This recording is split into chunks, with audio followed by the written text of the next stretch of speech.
ನಮಸ್ಕಾರ. ಎಸ್ ನ್ಯೂಸ್ಗೆ ಸ್ವಾಗತ. ನಾನು ಎಸ್ ದೇವೇಂದ್ರಗೌಡ. ಇಂದಿನ ಮುಖ್ಯಾಂಶಗಳು. 2028ರ ಚುನಾವಣೆಗೆ ಶ್ರೀರಾಮುಲು ಮಸ್ಕಿ ಕ್ಷೇತ್ರಕ್ಕೆ ಎಂಟ್ರಿ ಶುದ್ಧ ಸುಳ್ಳು. ದೇವರಾಜ್ ಉಪ್ಪಾರ್. ಸಿಲಿಂಡರ್ ಅಭಾವ, ಹೋಟೆಲ್ ಬಂದ್, ಪೂರೈಕೆದಾರನ ಫೋನ್ ಸ್ವಿಚ್ ಆಫ್, ಜನರ ಪರದಾಟ.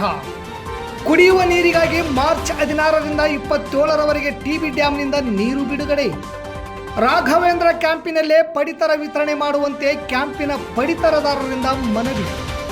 ಸನ್ರೈಸ್ ಪ್ಯಾರಾಮೆಡಿಕಲ್ ಕಾಲೇಜಿನಲ್ಲಿ ಲ್ಯಾಬ್ ಟೆಕ್ನಿಷಿಯನ್ ದಿನಾಚರಣೆ ಆಚರಣೆ.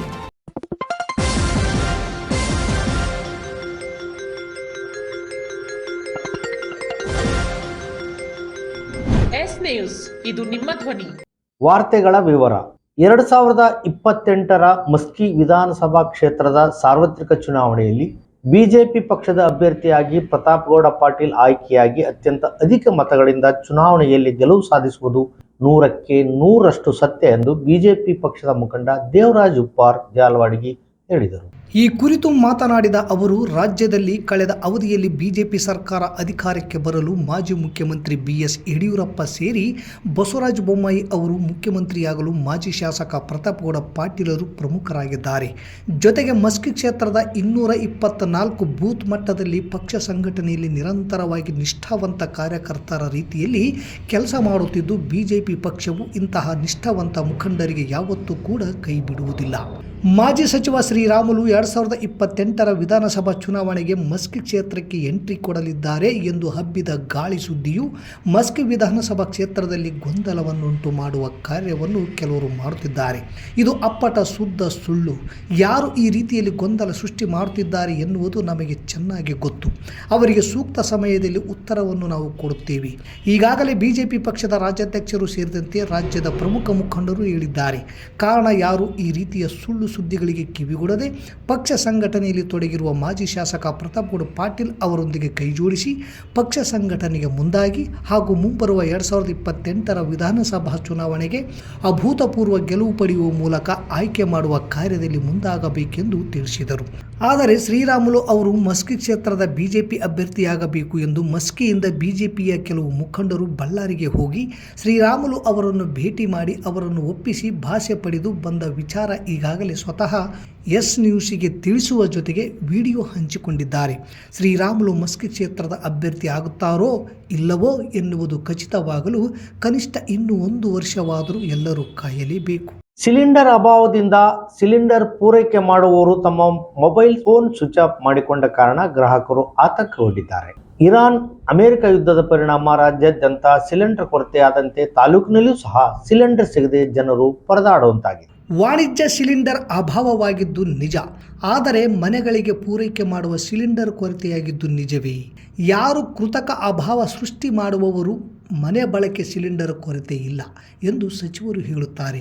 ಆದರೆ ಇಲ್ಲಿ ಸಿಗುತ್ತಿಲ್ಲ. ಕೃತಕ ಅಭಾವ ಸೃಷ್ಟಿಸುವವರ ವಿರುದ್ಧ ಕಠಿಣ ಕ್ರಮ ಕೈಗೊಳ್ಳುವುದಾಗಿ ಆಹಾರ ಇಲಾಖೆಯ ಸಚಿವ ಮುನಿಯಪ್ಪ ವಿಧಾನಸೌಧ ಕಲಾಪದಲ್ಲಿ ಸ್ಪಷ್ಟನೆ ನೀಡಿದ್ದಾರೆ. ನಗರದಲ್ಲಿ ಮನೆಗಳಿಗೆ ಅನಿಲ ಪೂರೈಕೆ ಮಾಡುವ ಏಜೆನ್ಸಿಯವರಿಗೆ ಫೋನ್ ಮಾಡಿದರೆ ಅವರ ಮೊಬೈಲ್ ಸ್ವಿಚ್ ಆಫ್ ಎಂದು ಹೇಳುತ್ತದೆ. ನೇರವಾಗಿ ಹೋಗಿ ನೋಂದಣಿ ಮಾಡಲು ಮುಗಿಬಿದ್ದು ಜನರು ಅಲ್ಲಿಂದ ಬುಕ್ ಮಾಡಿಸಿ ಸಿಲಿಂಡರ್ ಪಡೆಯುವ ಪರಿಸ್ಥಿತಿ ಗ್ರಾಹಕರಿಗೆ ಒದಗಿ ಬಂದಿದೆ. ಗ್ರಾಹಕರ ಹಿತದೃಷ್ಟಿಯಿಂದ ಅನಿಲ ಪೂರೈಕೆ ಮಾಡುವವರು ಸಿಲಿಂಡರ್ ವಿತರಕರ ಮೊಬೈಲ್ ಆನ್ ಮಾಡಬೇಕು. ಸ್ವಿಚ್ ಆಫ್ ಮಾಡಿದರೆ ಜನ ಆಕ್ರೋಶಗೊಳ್ಳುವ ಸಾಧ್ಯತೆ ಕಂಡುಬರುತ್ತದೆ.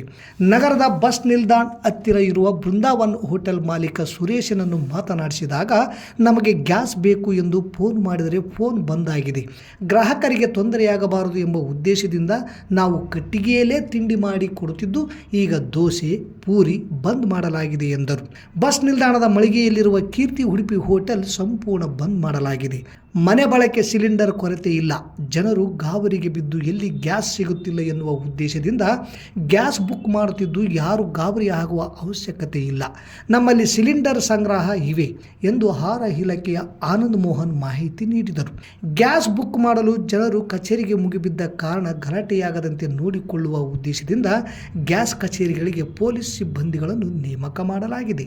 ಕುಡಿಯುವ ನೀರು ಅಭಾವ ಇರುವ ಕಾರಣ ರಾಯಚೂರು ಮತ್ತು ಕೊಪ್ಪಳ ಜಿಲ್ಲಾಧಿಕಾರಿಗಳ ಕೋರಿಕೆಯಂತೆ ಅದನ್ನು ಮನ್ನಿಸಿ ತುಂಗಭದ್ರಾ ಡ್ಯಾಂನಿಂದ ಎಡದಂಡೆ ಕಾಲುವೆ ಮಾರ್ಚ್ 16ರಿಂದ 27ರವರೆಗೆ ನೀರು ಹರಿಸಲು ನೀರಾವರಿ ಸಲಹಾ ಸಮಿತಿ ನಿರ್ಣಯಿಸಿದೆ. ರಾಯಚೂರು ಮತ್ತು ಕೊಪ್ಪಳ ಜಿಲ್ಲಾಧಿಕಾರಿಗಳ ಕೋರಿಕೆಯಂತೆ ನೀರಾವರಿ ಸಮಿತಿ ಸಭೆಯ ನಿರ್ಣಯದಂತೆ ರಾಯಚೂರು ಮತ್ತು ಕೊಪ್ಪಳ ಜಿಲ್ಲೆಗೆ ಕುಡಿಯುವ ನೀರಿಗಾಗಿ ಮಾರ್ಚ್ 16 ಬೆಳಗ್ಗೆ 8 ಗಂಟೆಯಿಂದ ಮಾರ್ಚ್ 27 ಬೆಳಗ್ಗೆ 8 ಗಂಟೆಯವರೆಗೆ ತುಂಗಭದ್ರಾ ಜಲಾಶಯದಿಂದ ನೀರನ್ನು ತುಂಗಭದ್ರಾ ಎಡದಂಡೆ ಮುಖ್ಯ ಕಾಲುವೆ ಅಡಿ 0ರಿಂದ 104 ಮೈಲ್ವರೆಗೆ ಬರುವ ಕೊಪ್ಪಳ ಜಿಲ್ಲೆಗೆ 0.500 TMC ಮತ್ತು ರಾಯಚೂರು ಜಿಲ್ಲೆಗೆ 1.500 TMC ನೀರನ್ನು ಕುಡಿಯುವ ನೀರಿಗಾಗಿ ಹರಿಬಿಡಲಾಗುವುದು.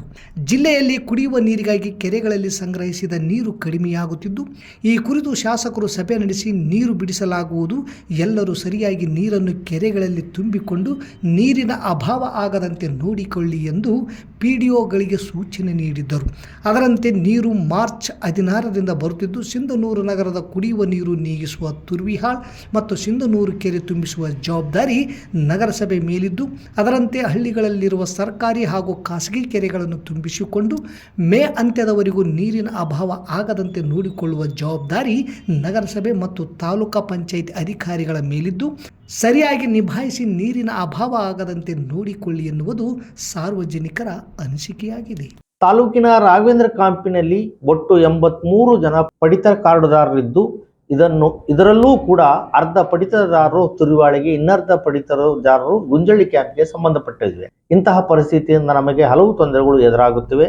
ಈ ಸಮಸ್ಯೆ ಬಗೆಹರಿಸಲು ಎಂದು ರಾಘವೇಂದ್ರ ಕ್ಯಾಂಪಿನ ಪಡಿತರದಾರರು ತಹಶೀಲ್ದಾರ್ ಕಚೇರಿಗೆ ಆಗಮಿಸಿ ಶಿರಸ್ದಾರಿಗೆ ಮನವಿ ಪತ್ರ ಸಲ್ಲಿಸಿದರು. ತಾಲೂಕಿನ ತುರುವಿಹಾಳು ಹೋಬಳಿ ವ್ಯಾಪ್ತಿಯಲ್ಲಿ ಬರುವ ರಾಘವೇಂದ್ರ ಕ್ಯಾಂಪಿನ ಪಡಿತರದಾರರು ನ್ಯಾಯಬೆಲೆ ಅಂಗಡಿ ತುರುವಿಹಾಳು ಮತ್ತು ಗುಂಜಳ್ಳಿ ಕ್ಯಾಂಪ್ಗಳಲ್ಲಿ ಕಾರ್ಯನಿರ್ವಹಿಸುತ್ತಿದ್ದು, ಈ ನಮ್ಮ 2 ಗ್ರಾಮಗಳು ರಾಘವೇಂದ್ರ ಕ್ಯಾಂಪಿಗೆ 2 ಕಿಲೋಮೀಟರ್ ದೂರದಲ್ಲಿವೆ. ಕಾರಣ ಬಸ್ ಸೌಲಭ್ಯವಿಲ್ಲ.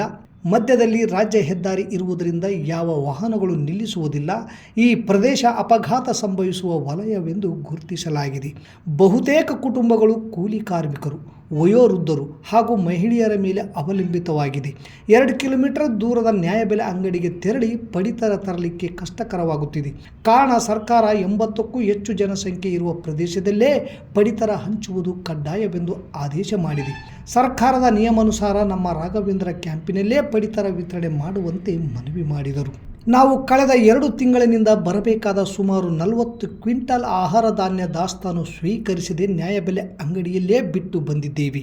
ಇದು ಗುಂಜಳ್ಳಿ ಕ್ಯಾಂಪ್ ಗೋದಾಮಿನಲ್ಲಿ ಸ್ಟಾಕ್ ಇದ್ದು, ಇದನ್ನೇ ಬಂಡವಾಳ ಮಾಡಿಕೊಂಡ ಯಾರೋ ಕಿಡಿಗೇಡಿಗಳು ಅಗತ್ಯಕ್ಕಿಂತ ಹೆಚ್ಚಿನ ದಾಸ್ತಾನು ಇದೆ ಎಂದು ದೂರು ನೀಡಿದ ಮಾಹಿತಿಯೂ ತಿಳಿದು ಬಂದಿದ್ದು, ಇದರಲ್ಲಿ ನ್ಯಾಯಬೆಲೆ ಅಂಗಡಿ ಸಂಚಾಲಕರಿಗೆ ಯಾವುದೇ ಹೊಣೆಗಾರಿಕೆ ಇಲ್ಲ ಎಂದು ಸ್ಪಷ್ಟಪಡಿಸಿದರು.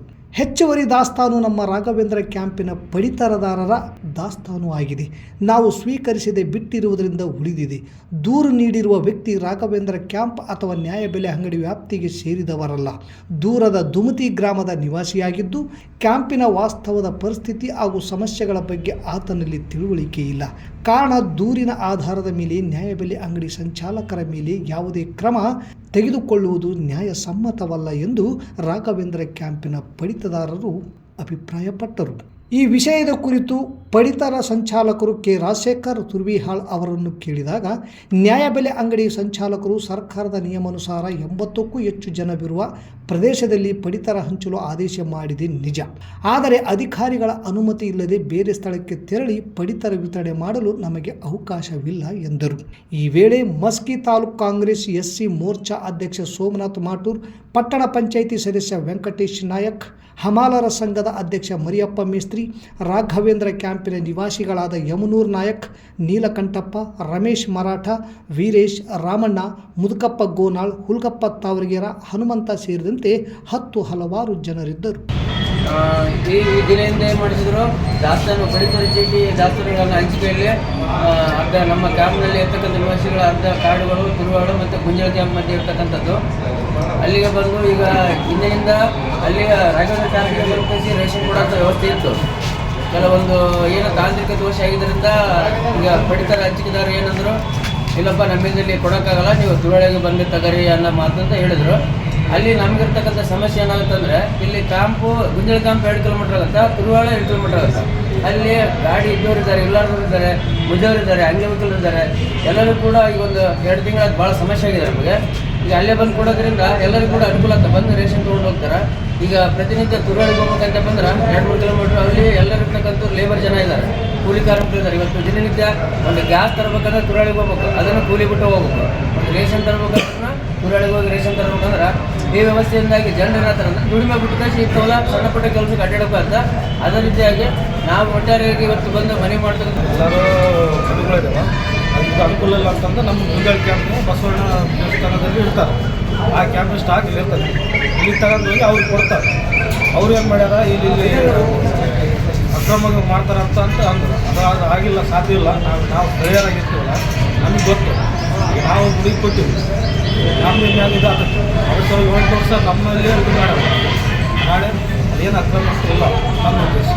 ಸನ್ರೈಸ್ ಪ್ಯಾರಾಮೆಡಿಕಲ್ ಕಾಲೇಜಿನಲ್ಲಿ ಮಾರ್ಚ್ 13ರಂದು ಲ್ಯಾಬ್ ಟೆಕ್ನಿಷಿಯನ್ ದಿನಾಚರಣೆಯನ್ನು ಅತ್ಯಂತ ಸರಳ ಮತ್ತು ಅರ್ಥಗರ್ಭಿತವಾಗಿ ಆಚರಿಸಿ ಸರ್ಕಾರಿ ಆಸ್ಪತ್ರೆಯ ಲ್ಯಾಬ್ ಟೆಕ್ನಿಷಿಯನ್ ಗುರುರಾಜ್ ಹಾಗೂ ಕಾಲೇಜಿನ ಪ್ರಾಚಾರ್ಯ ಚಕ್ರವರ್ತಿ ಡಿ ಅವರು ಕೇಕ್ ಕತ್ತರಿಸುವ ಮೂಲಕ ಕಾರ್ಯಕ್ರಮಕ್ಕೆ ಚಾಲನೆ ನೀಡಿದರು. ನಂತರ ಮಾತನಾಡಿದ ಗುರುರಾಜ್ ಅವರು, ಆರೋಗ್ಯ ಕ್ಷೇತ್ರದಲ್ಲಿ ಲ್ಯಾಬ್ ತಂತ್ರಜ್ಞರ ಪಾತ್ರ ಮಹತ್ವದ್ದಾಗಿದೆ. ರೋಗಗಳ ನಿಖರ ಪತ್ತೆ ಹಚ್ಚುವಲ್ಲಿ ಲ್ಯಾಬ್ ತಂತ್ರಜ್ಞರ ಪರಿಶ್ರಮ ಅತ್ಯಂತ ಮುಖ್ಯವಾಗಿದ್ದು, ವೈದ್ಯರು ಸರಿಯಾದ ಚಿಕಿತ್ಸೆ ನೀಡಲು ಲ್ಯಾಬ್ ವರದಿಗಳು ಪ್ರಮುಖ ಆಧಾರವಾಗುತ್ತವೆ. ಆಸ್ಪತ್ರೆಗಳಲ್ಲಿ ನಡೆಯುವ ಬಹುತೇಕ ಚಿಕಿತ್ಸೆ ಪ್ರಕ್ರಿಯೆ ಲ್ಯಾಬ್ ಪರೀಕ್ಷೆಗಳ ಮೇಲೆ ಅವಲಂಬಿತವಾಗಿದ್ದು, ಲ್ಯಾಬ್ ತಂತ್ರಜ್ಞರು ಆರೋಗ್ಯ ಸೇವೆಯ ಅವಿಭಾಜ್ಯ ಅಂಗ ಎಂದು ಅಭಿಪ್ರಾಯಪಟ್ಟರು. ಪ್ರಾಚಾರ್ಯ ಚಕ್ರವರ್ತಿ ಡಿ ಮಾತನಾಡಿ, ಪ್ಯಾರಾಮೆಡಿಕಲ್ ಶಿಕ್ಷಣದಲ್ಲಿ ಲ್ಯಾಬ್ ತಂತ್ರಜ್ಞಾನ ವಿಭಾಗವು ವಿದ್ಯಾರ್ಥಿಗಳಿಗೆ ಉತ್ತಮ ಭವಿಷ್ಯವನ್ನು ನೀಡುವ ಕ್ಷೇತ್ರವಾಗಿದೆ. ವಿದ್ಯಾರ್ಥಿಗಳು ತಾಂತ್ರಿಕ ಜ್ಞಾನ ಹಾಗೂ ಪ್ರಾಯೋಗಿಕ ಕೌಶಲ್ಯಗಳನ್ನು ಬೆಳೆಸಿಕೊಂಡರೆ ದೇಶದ ವಿವಿಧ ಆಸ್ಪತ್ರೆ ಮತ್ತು ಸಂಶೋಧನಾ ಕೇಂದ್ರಗಳಲ್ಲಿ ಉತ್ತಮ ಅವಕಾಶ ಪಡೆಯಬಹುದು ಎಂದರು. ವಿದ್ಯಾರ್ಥಿಗಳಿಗೆ ಲ್ಯಾಬ್ ತಂತ್ರಜ್ಞರ ಜವಾಬ್ದಾರಿ, ಶಿಸ್ತು, ನಿಷ್ಠೆ ಹಾಗೂ ಸೇವಾ ಮನೋಭಾವದ ಅಗತ್ಯತೆಯ ಬಗ್ಗೆ ವಿವರಿಸಲಾಯಿತು. ಆರೋಗ್ಯ ಸೇವೆಯಲ್ಲಿ ತಂತ್ರಜ್ಞರ ಪಾತ್ರವನ್ನು ಅರಿತುಕೊಳ್ಳುವಂತೆ ಸೇರಿದ ವಿದ್ಯಾರ್ಥಿಗಳಿಗೆ ಮಾರ್ಗದರ್ಶನ ನೀಡಲಾಯಿತು. ಲ್ಯಾಬ್ ತಂತ್ರಜ್ಞಾನ ಕ್ಷೇತ್ರದ ಬೆಳವಣಿಗೆ, ಆಧುನಿಕ ವೈದ್ಯಕೀಯ ಪರೀಕ್ಷಾ ವಿಧಾನಗಳು ಹಾಗೂ ಆರೋಗ್ಯ ಸೇವೆಯಲ್ಲಿ ಅದರ ಮಹತ್ವದ ಕುರಿತು ಚರ್ಚೆ ನಡೆಯಿತು. ಇದೇ ಸಂದರ್ಭದಲ್ಲಿ ರಾಷ್ಟ್ರೀಯ ಚರ್ಮರೋಗ ತಜ್ಞರ ದಿನದ ಪ್ರಯುಕ್ತ ವೈದ್ಯರಾದ ನಲ್ಲಾ ಸ್ಕಿನ್ ಕೇರ್ನ ಡಾಕ್ಟರ್ ನಲ್ಲಾ ರಾಕೇಶ್, ಆರೋಗ್ಯ ಆಸ್ಪತ್ರೆಯ ಡಾಕ್ಟರ್ ಶಿರೀಷಾ, ಸೂರ್ಯ ಸ್ಕಿನ್ ಕೇರ್ನ ಡಾಕ್ಟರ್ ಸಿಂಧೂರಿ ಅವರನ್ನು ಭೇಟಿ ಮಾಡಿದ ಸನ್ರೈಸ್ ಗ್ರೂಪ್ ಆಫ್ ಸಂಸ್ಥೆಯ ಮುಖ್ಯಸ್ಥರು ತಜ್ಞರನ್ನು ಗೌರವಿಸಿ ಶುಭಾಶಯಗಳನ್ನು ಕೋರಿದರು. ಈ ಸಂದರ್ಭದಲ್ಲಿ ಕಾಲೇಜಿನ ಉಪನ್ಯಾಸಕರು, ಸಿಬ್ಬಂದಿ ಹಾಗೂ ವಿದ್ಯಾರ್ಥಿಗಳು ಉಪಸ್ಥಿತರಿದ್ದು ಈ ಕಾರ್ಯಕ್ರಮವನ್ನು ಯಶಸ್ವಿಯಾಗಿ ನೆರವೇರಿಸಿದರು. ಈ ಕಾರ್ಯಕ್ರಮದ ಅಂತ್ಯದಲ್ಲಿ ಲ್ಯಾಬ್ ತಂತ್ರಜ್ಞರ ಸೇವೆಯನ್ನು ಸ್ಮರಿಸಿ ಅವರಿಗೆ ಅಭಿನಂದನೆಗಳನ್ನು ಸಲ್ಲಿಸಿದರು. ಇಲ್ಲಿಗೆ ವಾರ್ತಾ ಪ್ರಸಾರ ಮುಕ್ತಾಯವಾಯಿತು. ನಿರಂತರ ಸುದ್ದಿಗಾಗಿ ವೀಕ್ಷಿಸಿ ಎಸ್ ನ್ಯೂಸ್. ಇದು ನಿಮ್ಮ ಧ್ವನಿ. ನಮಸ್ಕಾರ.